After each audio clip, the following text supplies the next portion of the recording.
Sorry, I didn't mean to like clear into that, but it worked. Uh, so, I'll go ahead and call the 21st meeting of the 62nd session of Student Senate to order at 6:30 p.m.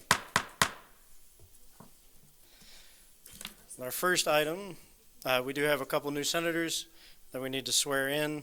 So if I can get Alex and Colin to come up to this corner, and we're going to swear you in right quick.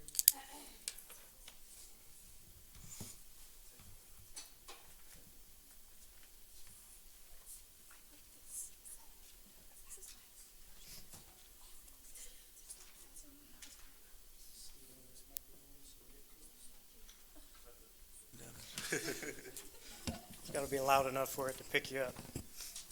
So, I do have a cheat sheet when we get to the positions. It's going to be graduate senator. Since you're both the same, I'm just going to point and both of you say it at the same time. Make sense? Yep. All right, raise your right hand and repeat after me. I hereby swear that I will faithfully serve the students of Wichita State University, act in accordance with the Student Government Association Constitution, and fulfill all duties and responsibilities required of the office of graduate student senator. I will, to the best of my ability, preserve, protect, and defend the Constitution of the Student Government Association of Wichita State University. Congratulations. Don't have to shake my hand, but I'm going to shake your hand.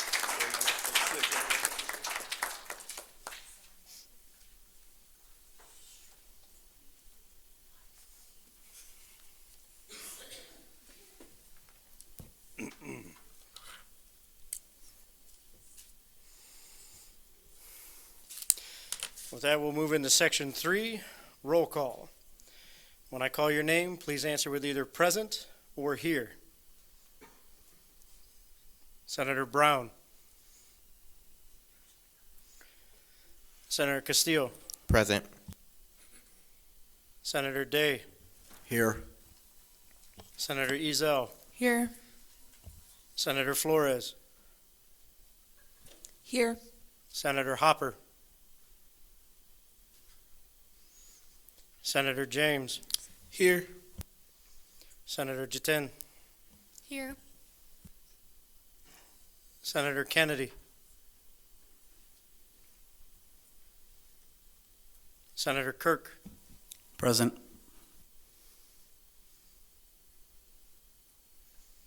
Senator Madden.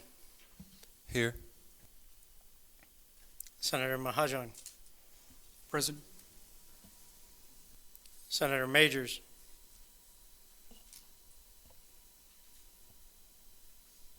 Senator Morgan. Senator Mounts. Present. Senator Munson. Present. Senator Nazir. Senator Nguyen. Present. Senator Perkins. Present. Senator Ratcliffe. Present. Senator Ritchie. Present. Senator Sanchez.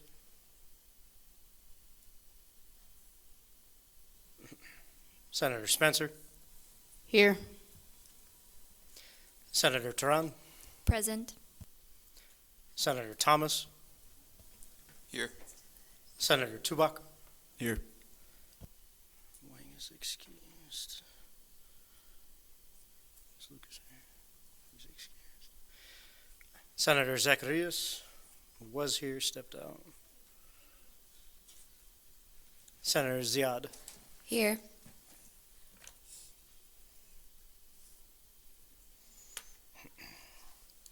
With that, we have met quorum with 21 total in attendance. Simple majority will be 11, 2/3 of present will be 14, and 2/3 majority will be 23. Moving into section 4, approval of the minutes. Is there any corrections to be noted for last week's minutes?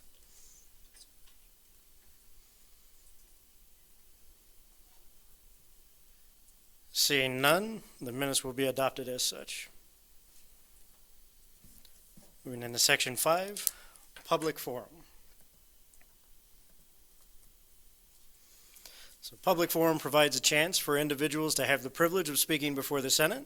This is a time for the association to listen to what the community has to say, and to that we offer our undivided respect and attention. I would like to remind everyone that although we allow the speakers the privilege to use this platform, the opinions of the speakers do not necessarily reflect the opinions of the association or the university.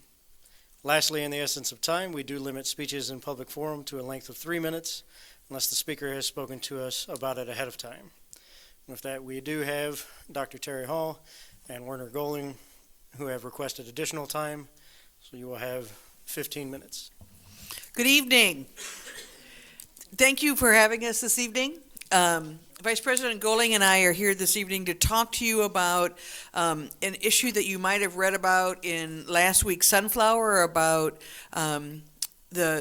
the issue of us purchasing the flats and the suites that was tabled at the Board of Regents meeting last week. And so we wanted to, one, come and answer questions about that. Two, there's hope that if you're passionate like we are about the need for us to buy these facilities, that you might consider as an association writing a resolution in support of that so we can help convince the Board of Regents why we believe that the purchasing of those properties are in the best interest of our institution and, more importantly, our students. So Vice President Goling and I have some handouts for you that we're going to pass out. I guess Gabe's going to pass out for us.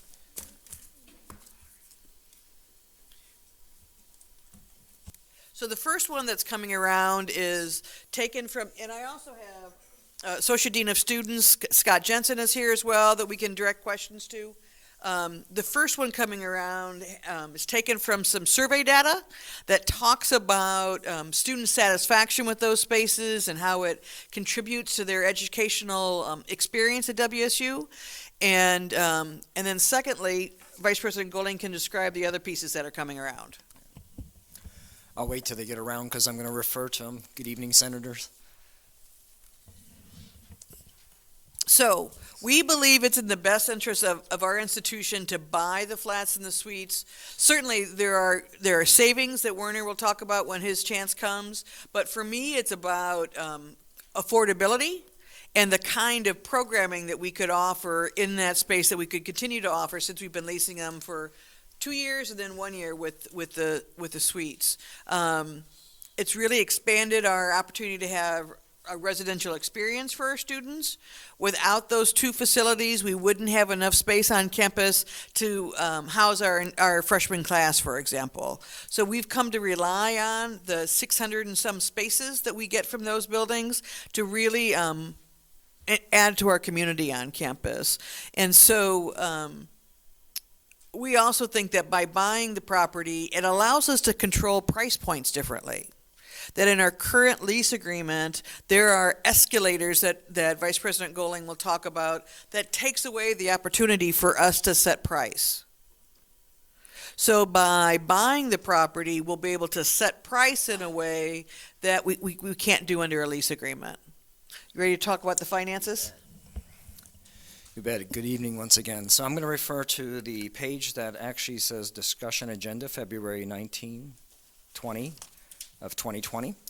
So the material you have, that sheet that you have before you is exactly what is in the Kansas Board of Regents, what we turned into them as a request to purchase the private housing facilities, which are the flats and suites, and to seek bonding authority to buy those. So we presented this last Wednesday at the Kansas Board of Regents meeting. So if I just go down, you obviously can read this by yourself, but the first paragraph basically just introduces when they were built and the lease structure of the buildings. And so the next paragraph talks about that housing manages those since they've been open in 2017, and there's a mistake there. It says fall of 2020. It's actually fall of 19. And during this time, demand has been very high for the facilities. And the original design capacity of those two facilities was 506, And in order to meet student demand, you may know we've doubled, tripled in some of those rooms, and so it can accommodate 600, we've accommodated 653 in the fall and 626 this spring, so there's quite a demand. And so based on our purchase price of $49 million, before we have our bonds and bonding and the finance costs, we have these bullet points, and these bullet points highlight currently our institution pays $3,418,880 per year as to lease those. And that is also subject with our current lease agreement to a 2% a year increase. And then what happens is we rent those rooms to you, and then after expenses, housing is a break-even situation for us. So in comparison, if we have a purchase price of $50 million, 0.47, that's different than the 49 because it costs money to finance. And a 25-year bond at 3.25% would cost us about $2.9 million a year. So we have about a $439,000 savings. The third bullet point talks about if we assume that the lease payment will increase every year 2%, that over a period of time we'd save about $35 million by purchasing the suites versus leasing. You actually have a second page, and I'll just mention this. We say $35 million. One of the things that happen is we have a agenda call with the Fiscal Affairs and Audit Committee of the board, and one of the things they asked us is to determine an approximate cost of maintenance during that time period. So right now when we lease them, who we lease it from actually pays for the maintenance. And if we assume those, we will have to pay for the maintenance. And so this shows with the maintenance costs, we'd still save approximately $29 million. So the next paragraph where it says in addition, that just compares the price of what we would pay for it to what other K-BOR institutions have done through the years. So if you go back the last 5 years, there are about 8 projects at the universities that happen, and the average price per square foot was $209 to build those. We would be purchasing these at $156 a square foot, so significantly cheaper than the average cost of the build during that time period. And then the next paragraph talks about the additional benefits. So the first one is the financial savings. So we have $439,000 the first year and significant savings thereafter. Of course, we have to set aside money for the maintenance of the facility and some reserve. And then the next section really talks about what happens when we purchase them, we control those facilities. And as Dr. Hall had mentioned, there's some things right off the bat, but you can see that some of the things we would do is be able to control tenants who lives in there, control programming, and actually if we want to renovate, when you own it you can renovate or add to at your discretion, where if you're leasing it you have to negotiate that possibility. So that's another benefit. The final paragraph there just talks about, of course this is a board document, we're sending it to the board, also introduces the fact that the president, interim President Tompkins and President Golden actually talked to the board about this prior and also on campus. So the request is to purchase this. 2 main reasons, financial and control of the facilities, which includes programming and all the benefits that we can give to students by owning them.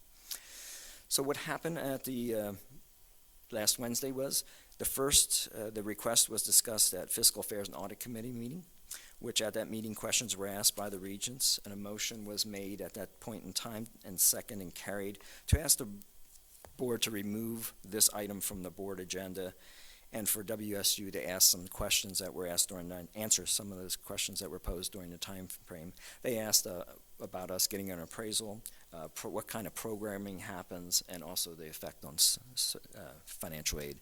So our charge is to answer those questions and bring it back to the board in March for consideration. So, are we allowed to take some questions? You are? So If there are any. we stand for questions, or in this case, sit for questions. Senator Mounts. So how is the university currently raising funds to be able to buy these properties back? Yep, so that's why we request the bonding authority. So right now, we have that lease payment of $3,418,000. And so that's what we pay. Basically, we collect rent from the students, we turn around and pay the owners of and that's the lease payment. What would happen is we would turn around and we would do a bond, and so with the Kansas Developmental Finance Authority, KDFA, we would turn around and bond, and then our payment would be reduced because we were basically financing it ourselves. That's how we would pay the $2.9 million, and therefore we would have the difference of $439,000. And the timing is very good in this because we expect to go out and ask, we're going to be bonding the business building too. So we'll do a bond for a greater amount, which then can lead to possibly a better rate. Possibly. Basically, if you're not familiar, Woolsey Hall, the business building, is also going to have a portion of it bonded. It'd be $25 million. And quite often when you have a larger bond, it's more desirable in the marketplace. Sometimes you get better interest rate. Senator Tehran. Just to clarify, this is kind of a two-parter, I'm sorry. The purpose of this buyback is so that long-term we stop paying the interest, is that correct? That is correct. Okay, awesome. And then the two questions that the board brought up and reason why it was tabled was the appraisal and then the effect on financial aid. What is that effect on financial aid? And also programming. They wanted to know what programming was going on. So part of it, they wanted us to answer the difference between what does it mean to live in an on-campus residence facility, like a residence hall, versus to be in an apartment building someplace else, and what's the difference? And so that's one of the things we'll describe for them, and part of what is in that document with all the pretty graphs and stuff help define that. So students get more money for financial aid for living on campus than living off campus.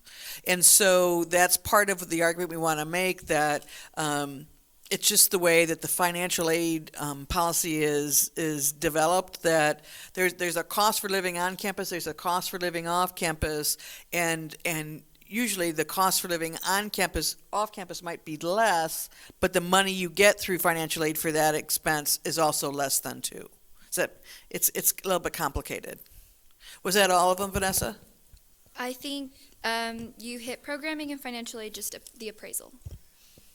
Yes, we'll get an outside appraisal on the properties. If you think about it, it's a common thing. Anytime you buy a house or buy something, you need to get an appraisal. The challenge with getting an appraisal is there aren't a lot of other properties like this around. You know, usually when you're doing an appraisal on a house that you're buying, you look at the other houses in the neighborhood and you look at similar price package, price areas. There aren't a lot of other residence halls like this in Wichita, and so it's going to be fun to do an appraisal, but that's what they want, so we'll figure out how to do that. Senator Day, do you still have a question? Who are the current owners of the LLC that owns the flats? It is MWBC. I make sure I have those initials correctly. So MWCB.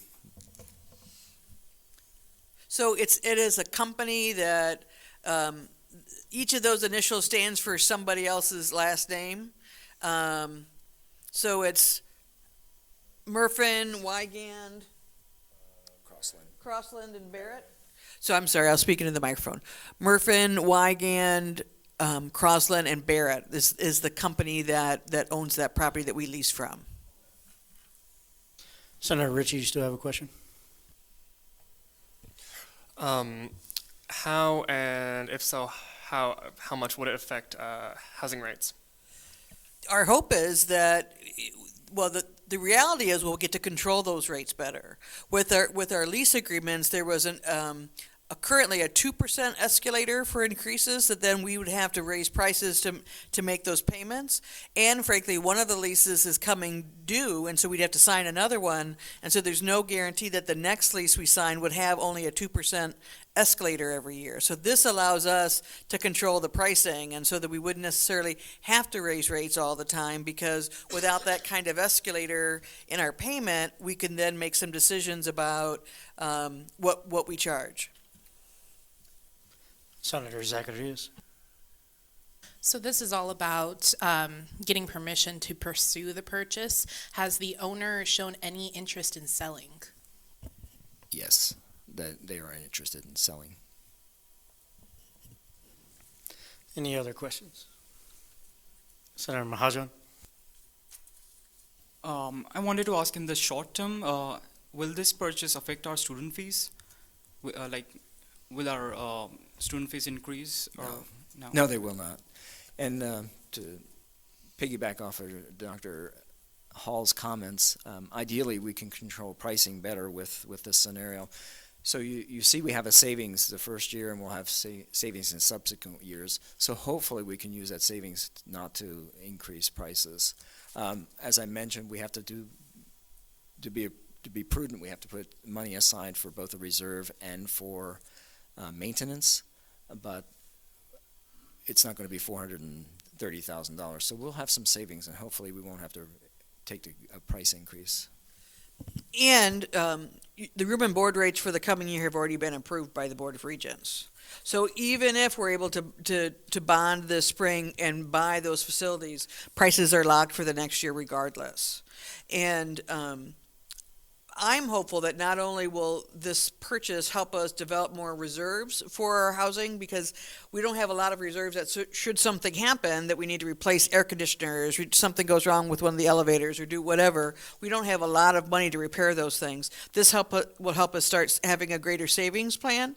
And I'm a real dreamer in that maybe we could even save some money so that the flats were designed so there could be 2 other wings that come out of it. And so a hope for mine is 5, 6, 7 years down the future, we could actually build out those 2 additional wings on that building as well. Senator Mounts, do you still have a question? So why is this a decision we're doing now, and why didn't we just bond out both the buildings originally when they were built? So Dr. Bardo at that time made a commitment to the institution that we would only bond for academic buildings, and these aren't academic buildings, so that was the main reason. Senator Izzo? I have 2 questions. So when is our current lease up? So the current lease we're in right now for the flats is up go ahead. Actually, it's in the first paragraph of the document there. And May there's 31st, 2021? Yes, ma'am. So they're Okay. 2-year leases. And each one is a separate, because the flats opened in 2017 and the other one opened 2019. So they're staggered. Senator Mounts? So if the company is so willing to sell, why is the company wanting to sell these buildings? I guess specifically to the campus. I don't know their motive, but obviously they're interested. We're interested in purchasing because we can hopefully control and save money for the students, and so that's the interest that they have as well. Senator Izzo? So you mentioned how there was no previous attempt by any university in Wichita to build buildings like these. Is that part of the reason why we didn't just finance the building of these residence halls ourselves? Not necessarily. There are institutions that, certainly Kansas Board of Regents institutions, that have bonded similarly and built them themselves. We did it on the lease, the private-public partnership where they built it, and then we just leased it back. But now that we have the demand and we can know that we fill them, it makes sense for us to purchase those, especially since we can have save money, and again, the second part is have control of the facilities. In some ways, we limited our risk in the very beginning by not buying these because we'd never had that many students on campus at one time. And so it allowed us to expand our housing without then taking out big loans to begin with. Now that we have these facilities, we know that there's demand for it and students really want them. It's a safe purchase at this point in time because we feel very confident that we can keep these facilities full. Senator Turan? Okay, so timeline-wise, when would we want legislation written? Is there a certain time, K-Board meets, or do we want it by the end of when we, want the budget to be made, or? Vanessa, if we could have it as soon as possible, that would be great. The next Kansas Board of Regents meeting is March 18th. We've asked President Miller to be there as well, especially at the Fiscal Affairs and Audit Committee that Vice President Goling mentioned. And we'd like to be able to send that legislation to them ahead of time that says, this is important. The students at Wichita State really want us to do this. And so that way when President Miller is there, that she'll be able to say, please refer to that. That's why this is so important. Okay, So in the next couple of weeks. thanks. Senator Mounts. Since the company that currently owns it is interested in selling, if, say, for some reason, the university was not able to purchase these buildings, would there potentially be another company coming in and purchasing them? They actually have the right to sell them to another company. We have the first right of refusal, so that gives us the opportunity to purchase them now.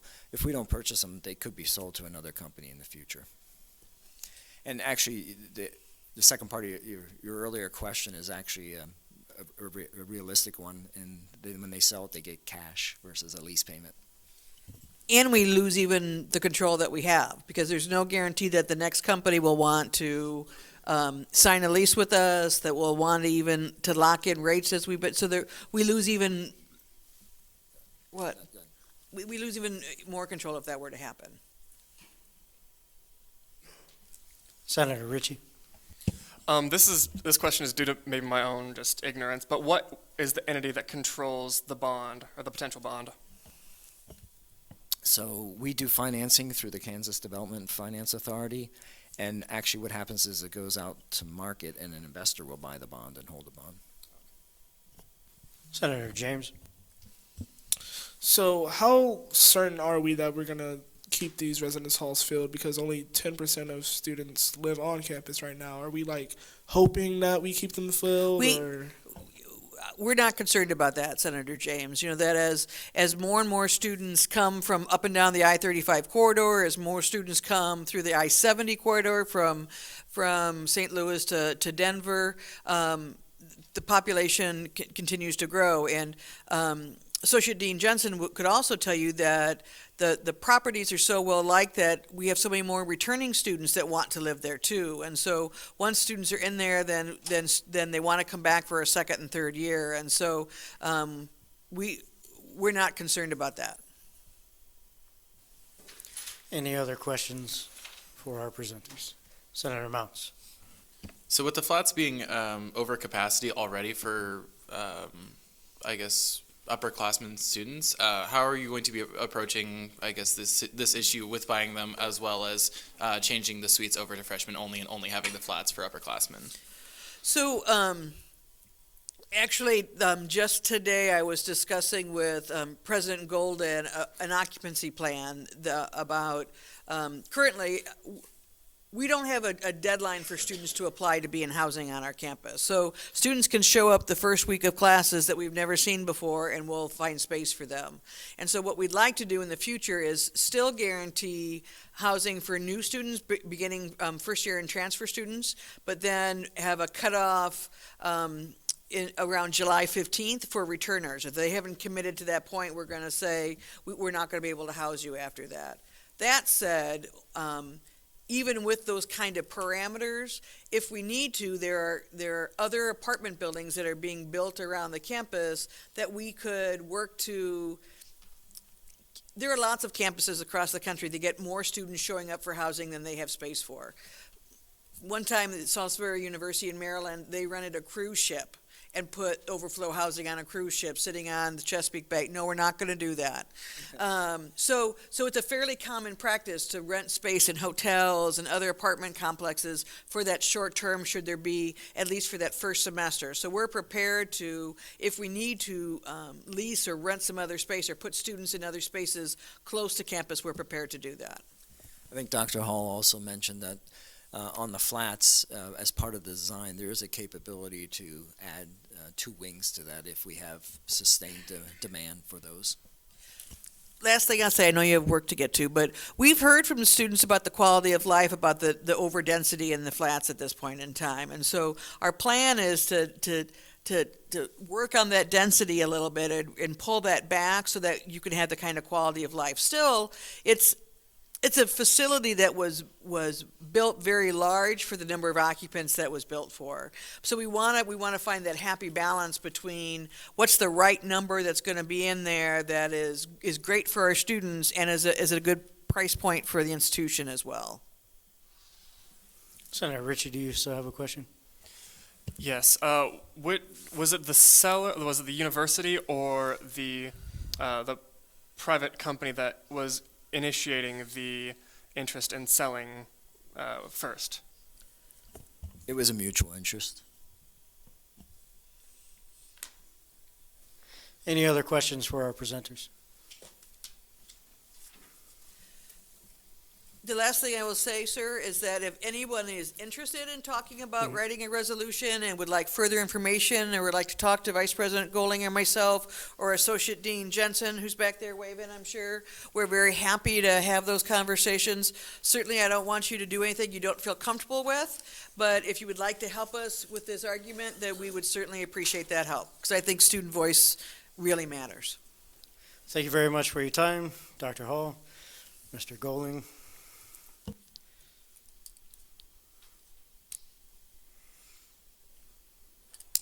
At this time, is there anyone else wishing to speak in public forum tonight?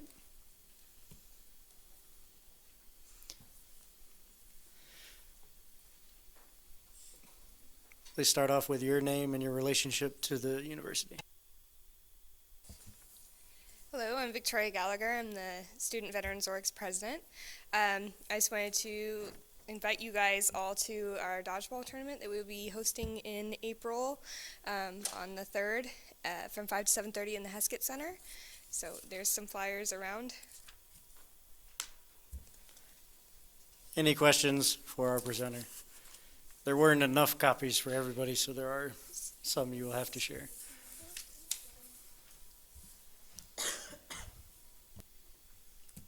Senator Tubar.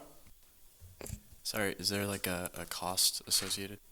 No, there is no entry fee, but we will have a prize for the top team. Yes. Senator James. Is this a co-ed event as well? Yeah. Just teams of 5 to 8 people. It can be whoever. Any other questions for our presenter? Seeing none, thank you very much for your time. Is there anyone else wishing to speak in public forum at this time? Seeing none, we'll move to section 6, officer reports. Item A, President's report. In lieu of no podium, Madam President, you can speak from over there. Yay. Can everybody see me or at least hear me? So majority of what I've been doing is student fees. That's kind of taken over my life this past week. Same with the treasurer. That's all that the treasurer wanted me to say is that over the last time we met, she had been preparing for student fees and then obviously conducting student fees. Back as for a report for myself, I have officially completed the Student Advisory Council letter on behalf for the Kansas Board of Regents. So that's a letter on behalf of all the student body presidents and just students in Kansas advocating for higher education funding. So if that's something that you want to read, I can send it to you or I can put it on TruckerSync or whatever. So you guys can check that out. And then also I'm currently working on making folders for the task forces, reports, notes, minutes, whatever you want to call it. So I know I've been having you all send those to me, but if you could add those to ShockerSync and just send me an email or let me know in person, hey, I added my notes or minutes up to there, that would be great. If you don't have a folder, please just go ahead and make one. I do believe everyone should have a folder now. Yeah, so that's it for me and the treasurer. Chief of Operations has been working on Higher Education Day, scheduling meetings with legislators, making sure that the application is open and advertising that. So if you are interested in going to Higher Education Day on March 19th, please fill out the application. We would love to have as many people as possible. And if you have any questions, you can either ask me or the Chief of Operations about what Higher Education Day is. For Director of Public Relations, Women in the Workplace is next week. Yay! Thank you guys for your efforts in spreading the word. Please continue to do so. As a reminder, here is a list of events again. So, Ambitious Entrepreneurs, Monday, March 2nd at 6 p.m. in RSC 142. Cultivating Compassion, Tuesday, March 3rd at 6 p.m. in RSC 142. Innovative Intellectuals, Wednesday, March 4th at 5 p.m. in the JBC 246. Fearlessly Female, Thursday, March 5th at 6 p.m. in the CAC Theater. And then Women to Women Networking, Friday, March 6th from 4:30 to 6 p.m. in the JBC lobby. I will be posting all of the graphics on the Facebook page so you all can continue sharing. Also, I have posted the sign up for March events on the Facebook page. Please utilize that to sign up to help set up or tear down for the events next week and or sign up for tabling opportunities throughout the month of March. Please reach out if you have any questions or need anything from me. And that is all I have. Are there any questions for the president? Senator James. For senators that are on task forces, will they be given access to add stuff to folders? Because right now, like, they don't. Only, like, chairs and cabinet does. We're looking to see if everybody can right now. We're checking on that. If not, it'll take a hot minute. I'll let you know at the end of meeting if you can upload it or not, because if you can't, then I'll just have you send it to me. But once again, I'll let you know at the end of meeting. Any other questions for the president?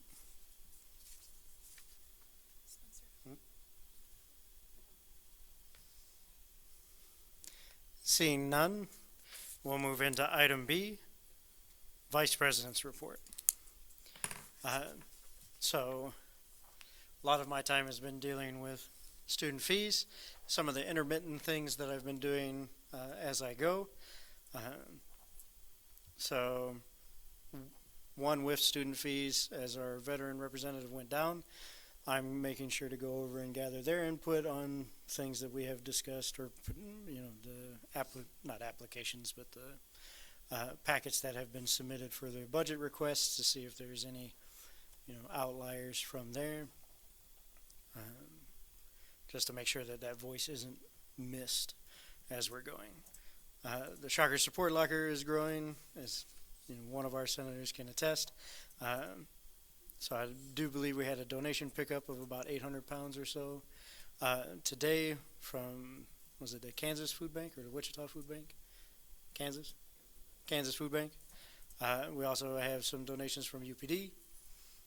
So just letting you know. I'm currently working on splitting my transition binder.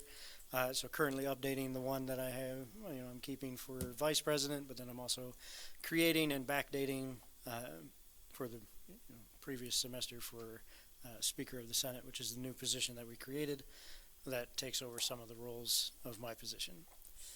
One of the other things that I am doing is I'm going back through all of the journals that we have in office, and then after student fees I'll actually go over to the library and try to see if I can dig up any more. But I'm looking for all the emeritus that have ever been awarded, because currently there isn't a catalog that tracks them. And so you may have somebody show up saying they are, and we have no way of really proving it. So I'm going through and backdating. So far I've found 74.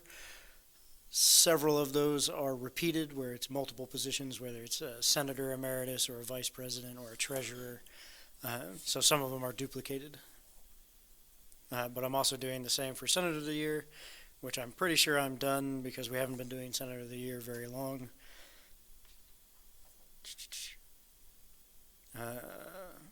The Green Group has asked me to ask all of you, and through you, your constituents, if you would like to volunteer in either the community garden once it's up and running, or any of their projects, whether they go out to pro recycling, trash cleanups, days like that, that you go to their Google Doc link, and it's on my report that will be uploaded to Shocker Sync for all of you, and I can also send it out to anybody that requests. to give you the exact link for their doc to sign up for their volunteering events. But those are all of the things I have, with the exception of student fees taking up most of the time. I do stand for questions if there are any.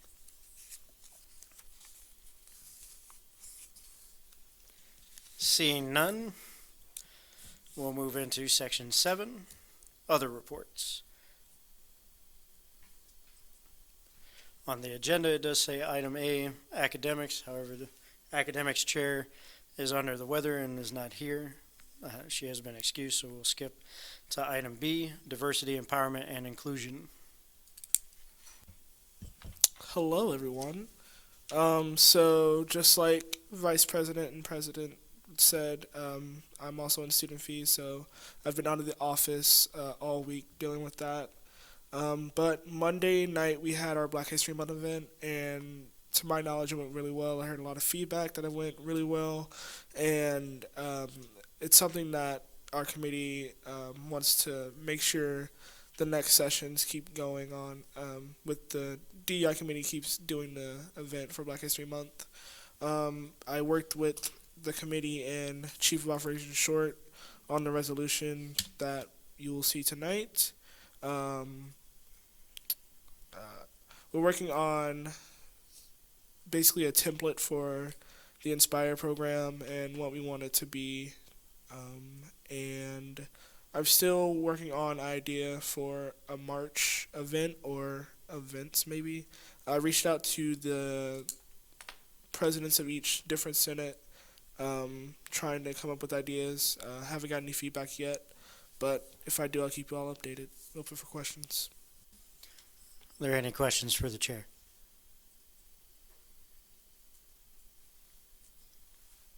Seeing none, we'll move into item C, safety and student services. So hello, I recently joined the committee that's overlooking the shuttle bus service proposals because our contract is coming to an end with our current provider, and we are going to request proposals for a new provider and overlook those. So that's an interesting thing that I am doing. Besides that, unfortunately, I haven't been able to meet my office hours because I am also on the student fees committee, and that is not relevant to my position as a chair, so I haven't been able to meet my hours. So we had. Any questions for the chair?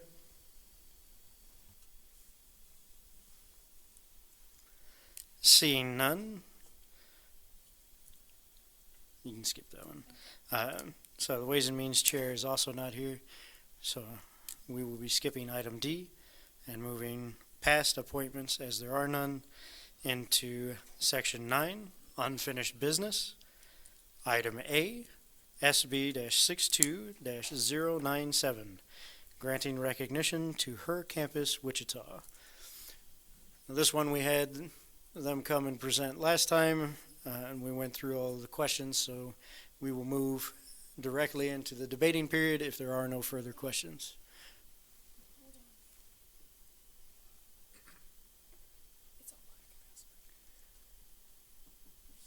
So you're gonna have to work out how it's projecting, because right now it's splitting the screen. Okay. Just a second, guys. I'll get there. Seeing no questions, I'll open it up for debate while we work on our technical difficulty. Is there Senator Mounts? With the motion, I move to pass by unanimous consent of the Senate. Any objections? I can't see it.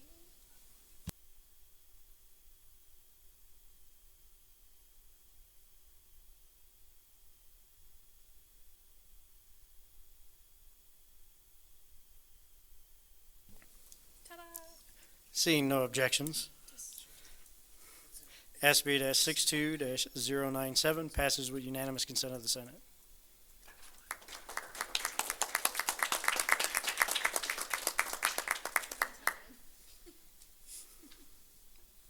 Moving into item B, SB-62-102, granting recognition to the Wichita State University Sexual Health Advocacy Resources and Education of Planned Parenthood.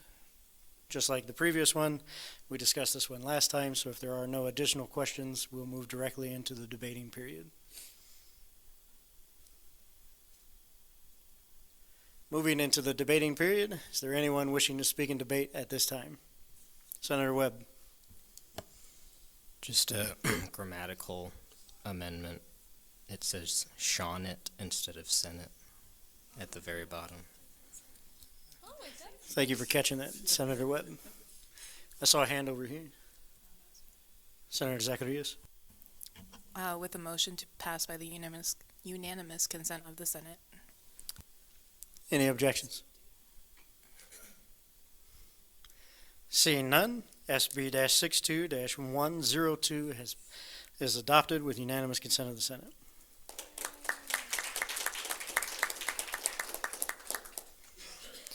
Moving now into Section 10, New Business. Item A. With a motion. Motion Senator to Madden. bring new business before the Assembly. Could you explain a little bit about your new business before we decide? Yes. The new business comes in the form of Senate Resolution 62-001 to overturn Executive Order 62-014 and reads as follows. Whereas Senate Bill 62-76 passed the Senate without a single vote in opposition, and whereas the President in Executive Order 62-014 vetoed the passage of Senate Bill 6276, and whereas Article 3, Section 5 of the Constitution grants the Senate the authority to reverse any action taken by an officer of the Association by a two-thirds vote of the entire Senate, therefore be it resolved that the 62nd Session Senate overturn Executive Order 6214, overriding the presidential veto and allowing Senate Bill 6276 to pass into law. Does anybody need any clarification on what we would be voting on? Senator Madden, it is your motion. You have the right to speak first. Yeah, I think I expressed my perspectives on this legislation in the writing of it. I personally think that legislation that was passed unanimously, like there was no votes in opposition by the Senate, should carry forward regardless of a presidential veto, and I would like to imagine that legislation that didn't have a vote against it would be able to carry the votes necessary to get a vote to pass it into law, to override that veto. So that's why I've brought the legislation forward.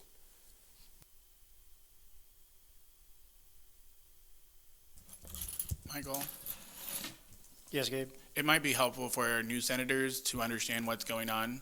So either the original author of the bill or someone can explain to our new senators what we are doing, or even the author of the current resolution, just in case if they don't know. 76 and veto.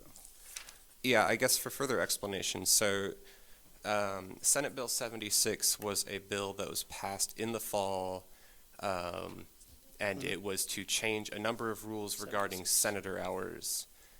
What the president did was the president attempted to perform a line item veto on the bill, saying that they wanted to pass the bill but without a specific part of it. And senators felt like this was not a thing, and so they challenged it in the Supreme Court. The Supreme Court ruled in the senators' favors, and so the president then was given 30 days per the Constitution to make a decision. No line item veto. They could either pass the bill or veto the bill. They vetoed the bill, and so now as Senate, we have, through the checks and balances established in the journal, the authority to override that veto with a two-third vote of the entire Senate. That's what this legislation is attempting to do, is to bring that vote forward to the Senate today to get that to happen. Point of information. Senator James.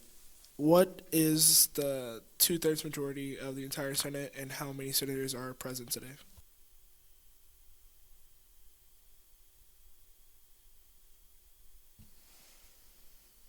So two-thirds majority is 23, and we have 22 in attendance.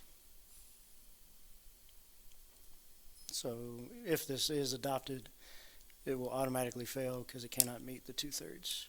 And it is a resolution, so it would be a first read and vote. Point of But you parliamentary can add inquiry. it and table it. Okay, So point that it would of be parliamentary on record. inquiry. Senator Madden. If the bill was passed by unanimous consensus and there was no objection to the unanimous consent, would that qualify for the vote? I believe so. Gabe, correct me if I'm wrong. We've never used it in this session before correctly. My advice would be when you're overriding a veto, you should have the members' presence to do so. So if you were to ask me for my advice, I would advise against doing a unanimous consent against the privilege of the Senate, because you don't have all members who would have the ability to speak on the override. Knowing that this is a privilege and a power of the Senate, my advice would be you should have the number you need present in order to do so. Point of order. Senator Flores. You can't adopt by unanimous consent of the Senate if not everyone is present, because according to Robert's rules, you can't adopt by consent when there's people not present to vote, because it would be considered an absentee vote, and since they're not there, they can't object. So, we wouldn't be able to do that. My other advice is this, and Michael and I had a conversation about the potential of this happening, and the language is interesting. This is how I interpreted it, and I think Michael and I agreed on this interpretation. The Constitution gives the Senate the ability to override any action of the executive branch, including a veto, except you have to do it in veto specifically, you have to do it within 7 days of the veto being issued, which would have been last Friday. Therefore, you've had to act it upon it by this Friday. That would be impossible to do, knowing even today you don't have the votes to do it successfully. You only get one chance to do a veto. So our interpretation, unless hopefully it hasn't changed for you, Michael, was that we would consider the submission of the bill as acting upon, and then next week, you would have to ensure you have the 2/3 present and then the 2/3 to override. We don't have any, and I'm going to take your nodding as we're still on the same page. We don't have any disagreements about the bill being submitted and that classifying it as acting upon, in order for you to then proceed next week in hopes that you have your votes. However, you don't have your votes next week. Your acting upon has been submitted, the bill. So you still then would need to vote on it next week to get it overridden. That's not correct grammar, but you know what I mean. So that's, I guess, some additional information that I would like to share. I don't know where I'm going with that, but I'm done now. Thank you, Gabe. I was actually going to bring that up as a submission would actually be, we are taking action at our next, it would just be delayed. We wouldn't rush the process. Simply because a submission of is we are taking action on this. I am notified. It's within the date. And that's where we came to the agreement on that will constitute the Senate taking action, and then we can follow the regular procedure from there.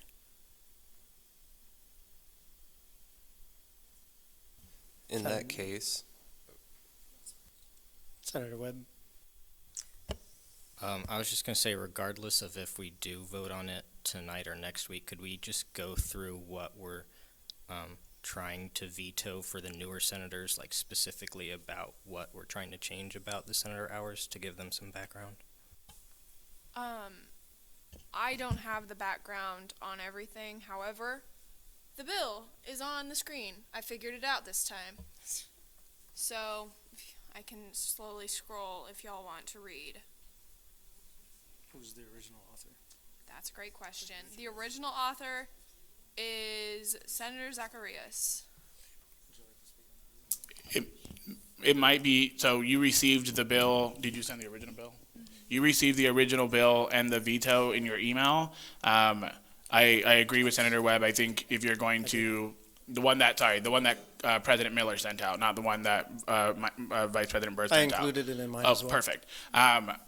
My advice would be read through that, and then next week when you all make the decision, then I would encourage at that point either the original author, the person submitting the resolution, and then giving an opportunity to the president to go through it section by section, because I think that might be more conducive to your time. knowing that you can't vote on it tonight anyways. But that's also just my advice. You can do whatever you want.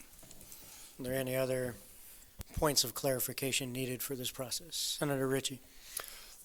So, point blank, what would the effects be of the pass or fail of this proposed resolution? You're speaking on the Senate resolution that was just proposed to be added to the agenda, correct? Yes. So if it were to fail, then the veto issued by the president would stand, and Senate Bill 76 would not go into effect. However, the reverse would be true if this one were to pass. It would override the veto and thus reenact. Enact's probably the wrong word, but if you understand what I mean, it would basically put it back into play. They wouldn't require a signature or anything.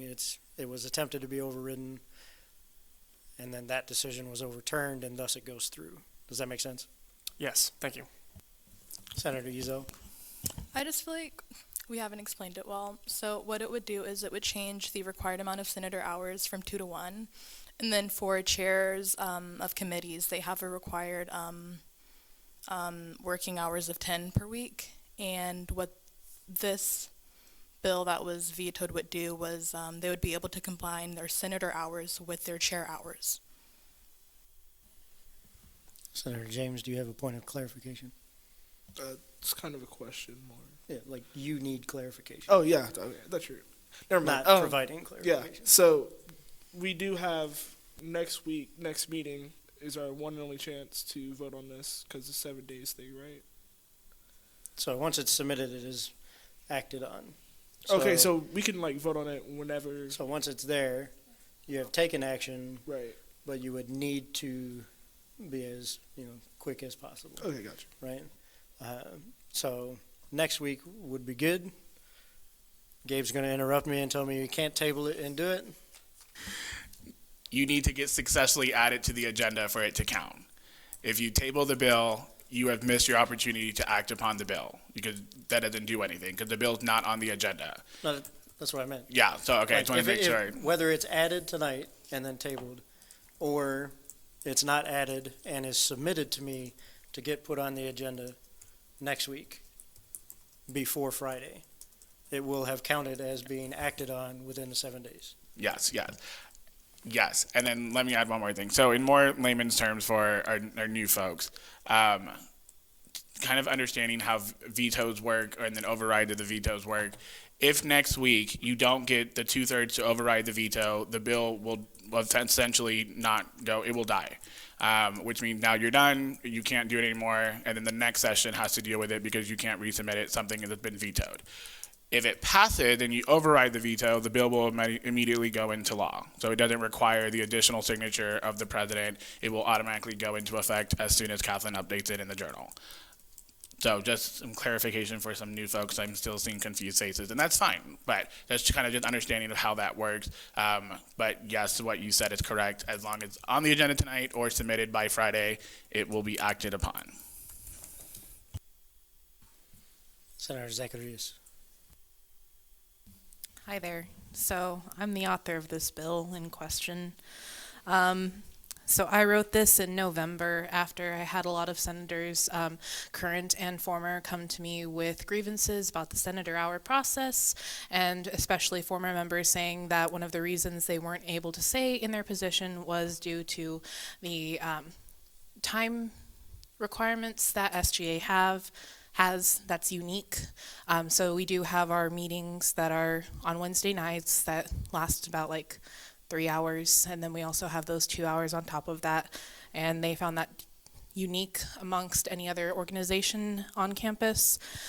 So I wrote this in response. Basically what this bill does is it reduces the number of working hours to 1.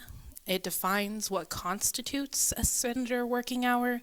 It requires that they either be approved or denied within a week of them being submitted.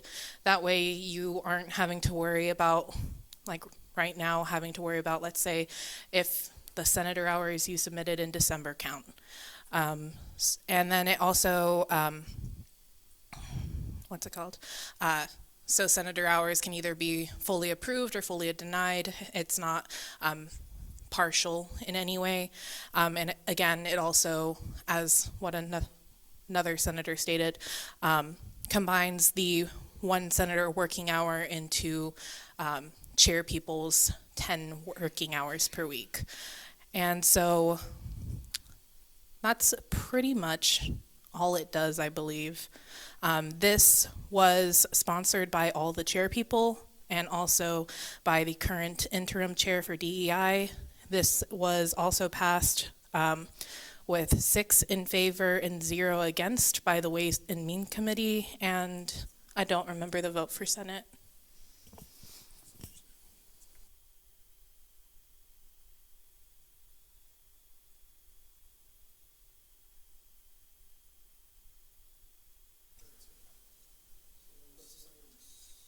Are you looking for the vote for Senate? Like what it was? It was 3207. Yeah. I just pulled it up with the record. 37, or not 37, 32 in favor, 0 against, 7 abstentions. And as abstentions do count as noes, they're just not actual noes. So it did pass with 32 in favor. Senator Turan. I would like to motion to call the previous question because we cannot even vote on this tonight. Thank you.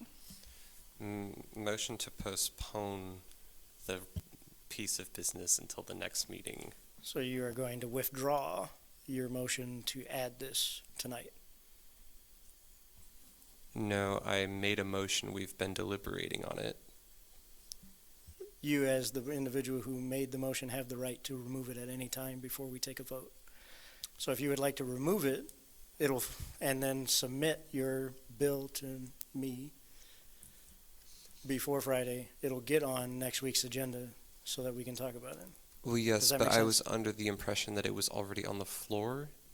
No, we were talking about whether or not to add it. We hadn't gotten to add it yet. And then, so it was a confusion about what we were doing, and so we were trying to explain what that was going to do and why we should add it tonight. We hadn't actually taken a vote to add this to tonight's agenda. Oh, but you don't need to do that because the agenda isn't binding. There's nothing in Robert's Rules or the Journal that says that. So the only thing that we can do tonight is anything that's on this agenda. If That's you not want to true. cover it, you have to add it to the agenda. That's not true. The Journal or Robert's Rules don't support that. So, I'm going to say you're wrong, and you know you're wrong. I have done my research in preparation for this, and I know that I'm not wrong.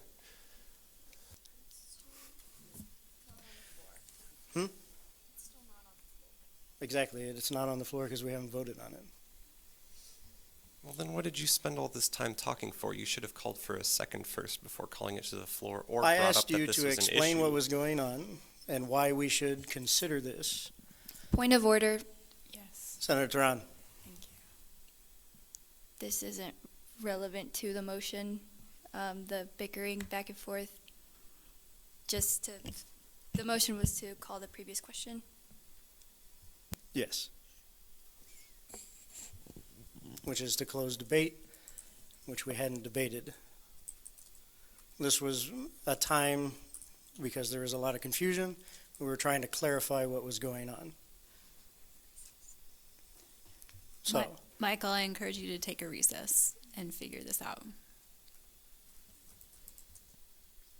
so you're wanting to postpone it till next week.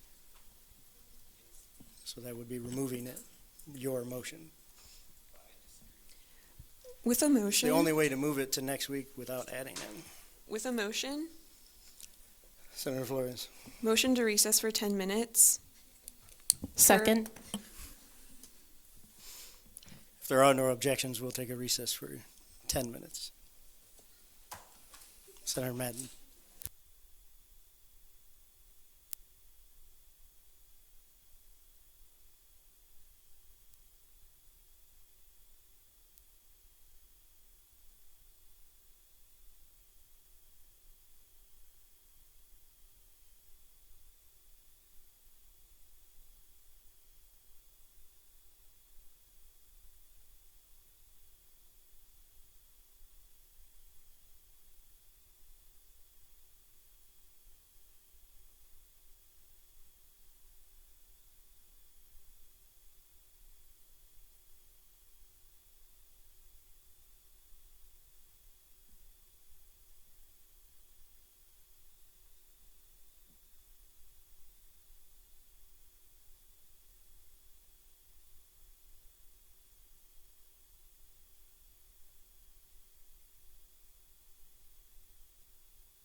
Senators, find your seats.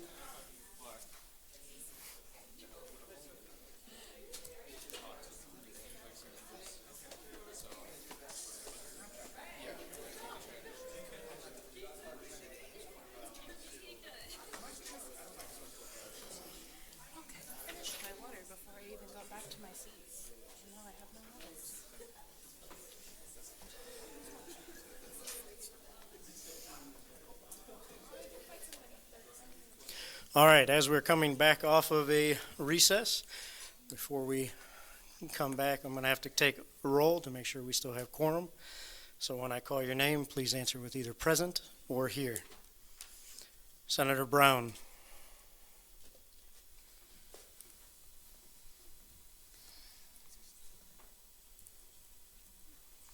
Senator Castillo. Present. Senator Day. Here. Senator Ezell. Here. Senator Flores. Here. Senator Hopper. Senator James. Here. Senator Jiten. Here. Senator Kennedy. Senator Kirk. Present. Senator Madden. Here. Senator Mahajan. Present. Senator Majors. Senator Morgan. Senator Mounts. Present. Senator Munson. Present. Senator Nazir. Senator Nguyen. Present. Senator Perkins. Present. Senator Ratcliffe. Present. Senator Ritchie. Present. Senator Sanchez. Senator Spencer. Here. Senator Tehran. Present. Senator Thomas. Present. Senator Tubak. Here. Senator Webb. Present. Senator Zacharias. Here. Senator Ziad. Here. So we have met quorum again with 22 total in attendance. Simple majority will be 12. 2/3 present is 15. 2/3 majority is 23. After meeting up with Senator Madden and reviewing our rules and regulations, according to statute, it's not called that yet. According to statute 23, section 7.10, with it being motioned and adopted here, there is a clause in that section that I just mentioned that forces it to be tabled to next week, as senators were not provided 24 hours prior access to this bill.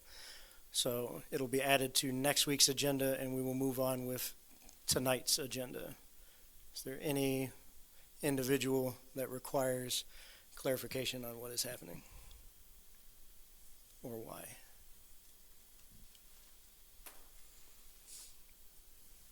All right. With that, we were at, what was it? Section 10, new business, item A, FB-62-025, individual funding. Senator Day, I'm told you're going to speak on behalf of the treasurer on this one. I was not told that, but I'll totally wing it.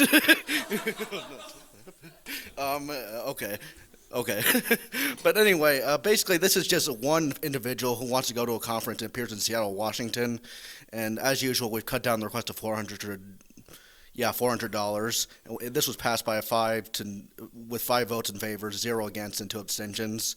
And I don't think it's a very controversial bill in terms of content, so I'll just leave it at that. Any questions? Senator James. You probably don't have this, but I'll just ask it. What's the leftover amount of individual funding if this bill passes? I don't have that. I'm sorry. I can look it up. Hold on. Oh. While Gabe looks that up, are there any other questions?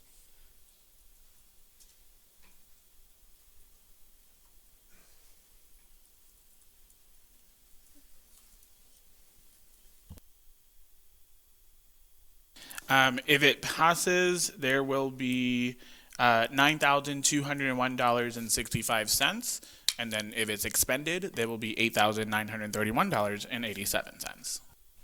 Thank you.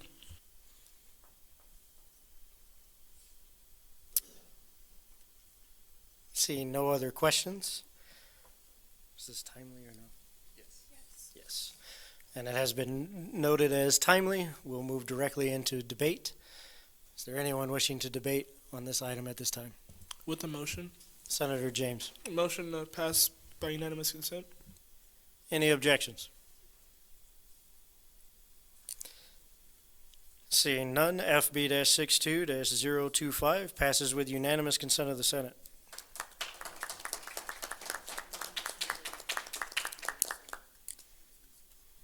Moving into item B, R-62-006, commending the African American Faculty and Staff Association. Does the author wish to speak to this? That would be you. Yeah. So my wonderful committee helped me write this, and our wonderful chief of operations also did that. I just want to let you know that before I start reading. This isn't just me, you know. Okay, so whereas Wichita State University is home to the African American Faculty and Staff Association, hereafter known as the AAFSA or AFSA. The mission statement of AFSA is to maintain an ongoing support group for all African American employees and students at Wichita State University, and whereas the goals of AFSA is to attract, recruit, and retain African American faculty and staff, promote professional and social support for the African American faculty and staff community, discuss and disseminate information regarding issues to higher education, professional development, and networking opportunities, provide mentoring for first through third year faculty and staff, provide monthly opportunities for discourse involving topics of interest, conflict resolution to the African American community, to be proactive in addressing cultural and racial issues facing the African American faculty and staff community, and to serve as a liaison to the senior administrators and the Tilfrey Group. And whereas approximately 6.5% of faculty at Wichita State identify as Black or African American, and 5.6% of undergraduate students at Wichita State University identify as Black or African American. We're going to skip basically everything else because that was mainly what we are commending. We're commending the hard work of this group, and everyone in the Be It Further Resolved is on the cabinet, and with the help of our wonderful advisor, Gabriel Fonseca, we were able to get them framed so each member of the cabinet could have them for, their own personal gain or whatever. So yeah, with the help of Chief of Operations Short and the DEI committee, we just wanted to recognize these people and their hard work they've done for the Wichita State campus and the Wichita community. I'm open to questions. Are there any questions for the authors? Seeing none, we'll move into debate on this item. Is there anyone wishing to speak in debate at this time? With a motion. Senator Webb. Motion to pass with unanimous consent. Any objections? Seeing none, R-62-006 is adopted with unanimous consent of the Senate.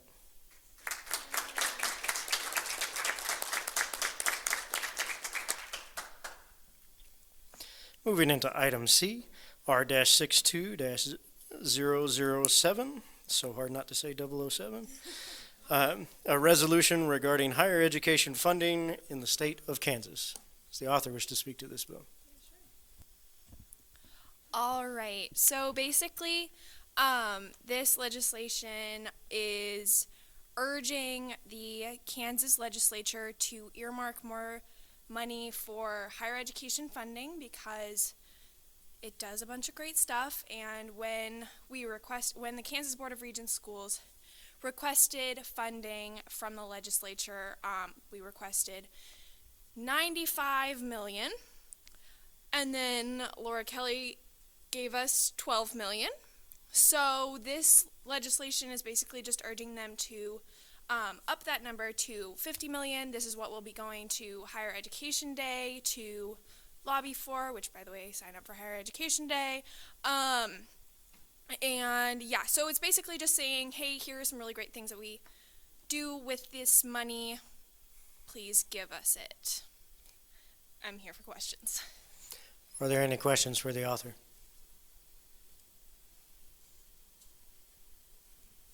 Seeing none, we'll move into debate on this item. Is there anyone wishing to speak in the debate at this time?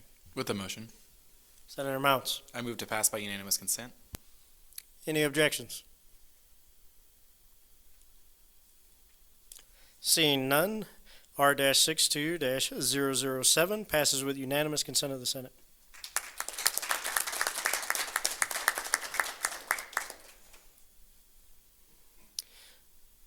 Moving into section 11, remarks and announcements. Senator Madden. Hello, everyone. Oop, that's really close. Okay, so I just wanted to apologize, basically, because I introduced the Senate resolution, and it was kind of a hot mess, and, like, I had some disagreements, and the Vice President had some disagreements, but, like, overall, I feel like it could have been handled a lot better, and hot messes could have been avoided, so I do apologize for not introducing that in a way that was perhaps less confusing, and I'll try to be better about that in the future. Seconded. Senator Kirk. Hi. So last night I had a great opportunity to represent the College of Fine Arts in front of a bunch of people, and long story short, the sunflower came to me, and I got to quote myself towards them. I'm putting more of a emphasis on the College of Fine Arts to the whole entire university on their non-ADA compliant facilities, to the fact that some of the buildings feel like a death trap, and it was a very just empowering moment, not for me, but just for the college as a whole.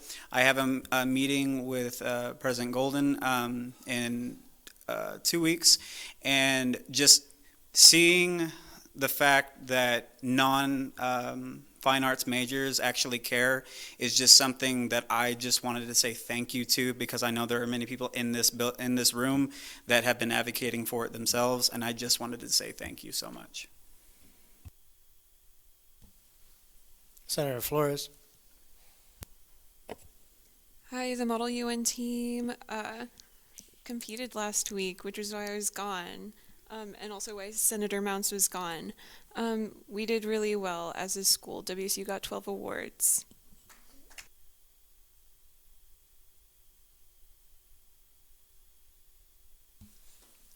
Senator Spencer. Hey everybody. So I'm meeting with President Jay Golden tomorrow, and I was just letting you know that if you had any questions or concerns or comments or critiques, anything, I'm looking to bring up some key issues that y'all see on campus. So I would really, really appreciate your feedback and what you have for me to bring up to him. So thank you. Oh, also, there's a WSU College Democrats meeting tomorrow. Plug it on your socials. Senator Castillo. Myself, as well as Senator Ziad and Senator Lepetsky, are on the Prevention Ambassadors Board with Counseling Prevention Services, and we just wanted to remind everyone that today you all received a survey from the National College Health Assessment. If we were told it was everybody. Anyways, if you got the email, if you take the survey, you're automatically entered for the chance of winning a red spot next semester, as well as other prizes that we're giving away. So if you did get the email, please take the survey, and if you know other people that did get the email, please encourage them to take the survey. Thank you. Senator Thomas. I'd just like to mention that Housing and Residence Life staff has expressed some concern with people letting non-residents into the buildings, and I just wanted to remind everyone to urge your constituents to watch who they let enter the building, just for student safety, whether you live on campus or off campus or anywhere. Thank you. Any other remarks or announcements? Senator James. Student fees deliberations are about to start, so tell your constituents to talk to whoever is representing them in student fees so you can get your opinions and voices heard. Thanks. President Miller. Thank you. So first thing, Josie could not be here this evening, but she wanted me to remind you all that Food for Fines starts next week. So all the forms can be found on the website. So if you have parking tickets, pay them off via Food for Fines and spread the word. And then also, if anybody has any questions, comments, concerns, just want to chit chat about my veto, I would love to talk with you all about it. I can come to your committee meetings. We can schedule a time to meet. We can email about it, whatever works. I know that there are some differing opinions, and so I just want to have the opportunity to talk with you all and as to why I submitted a veto, answer any questions that you might have. So, yeah, thanks. Chief Short. Higher Education Day applications are on the SGA website. You click the little hamburger thing, and it says in this section, and then you click Higher Ed Day. And then you can either pick a Word document or a PDF for the application, and then you turn it into Johnny at the front desk. Thanks. I said what room? Senator Tubak. Hey guys, so just wanted to say I'm on the Athletics Task Force Committee, or whatever you call it, Athletics Task Force. And the subcommittee that I'm on is dealing with Cessna Stadium and the repurposing of that space. So if you guys have any grand ambitions or ideas or want to talk to me about it with details or have any constituents that are concerned about it, please direct them to me. We are meeting, I think, weekly on Fridays as well. I have the notes for all of those meetings, so if you need any of that stuff, just let me know. Thank you. Advisor Fonseca. You said me, right? Yes. Okay, well, cool. Tomorrow is the deadline to declare yourself a candidate for elections, so keep that in mind. This is really for the people who are watching, not necessarily you all, because hopefully you all know that. But there was a letter to the editor today from the Election Commission. It's really good, so on the sunflower. So I would take a second to share. We shared it on the SGA Facebook and other social media areas, so take a second to read that. It's actually pretty good. And declaration ends tomorrow at 5 o'clock. And also, I went on and changed everybody's status on Shocker Sync, so everyone should have access to upload documents now. Hopefully, if not, let me know. Thank you, Gabe. Senator Turan. I'm on the new academic program task force, so if you guys have any issues or concerns that I can bring to that, let me know. Specifically, a problem that I'm representing is healthcare in rural areas. So if you're from a small town and experience either any issues with like not being able to see a doctor or things like that, please let me know. And other small town issues like when making appointments with the dentist or things like that. So please, I'd love to share that with the committee. Any other remarks and announcements? Senator Spencer. Hi, sorry. I'm on one of the task force, the Community Engagement and Inclusion Committee task force. I'm also representing students, and it's just kind of basically, representing diversity and inclusiveness. And if you guys have anything to add or any like arguments or like anything, I am the only student right now on this, so I would absolutely love to hear your feedback so I can represent like all of you to the best of my ability. So, any other remarks or announcements? Senator Ritchie. So first, I would like to express my gratitude to my fellow fine arts senator, Senator Kirk. It's extremely difficult to represent 5 different schools within the College of Fine Arts. By myself, I found it sometimes overwhelming. You sort of don't know where to start. You know there are problems, you don't know what you can do about them. And Senator Kirk has been outspoken, passionate, and inspiring to serve with in the Fine Arts Senator position. And he's made me a better senator because of it. And I just want to take this time to express my gratitude to him.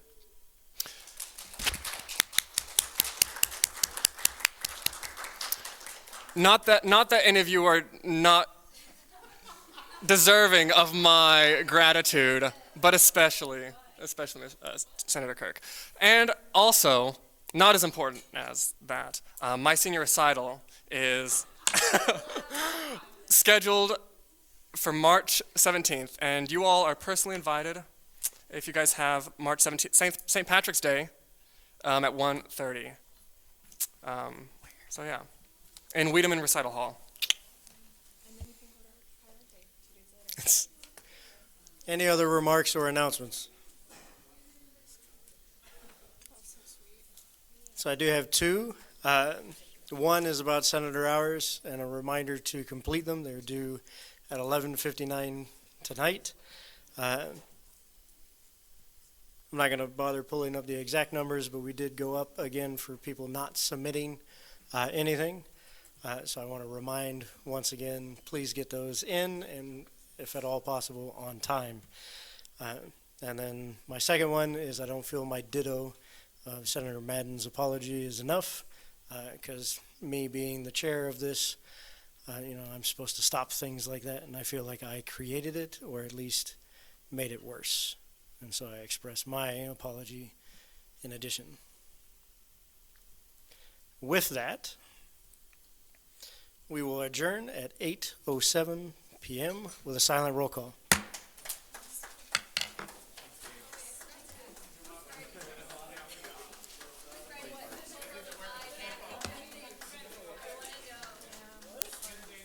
Senator Ratcliffe.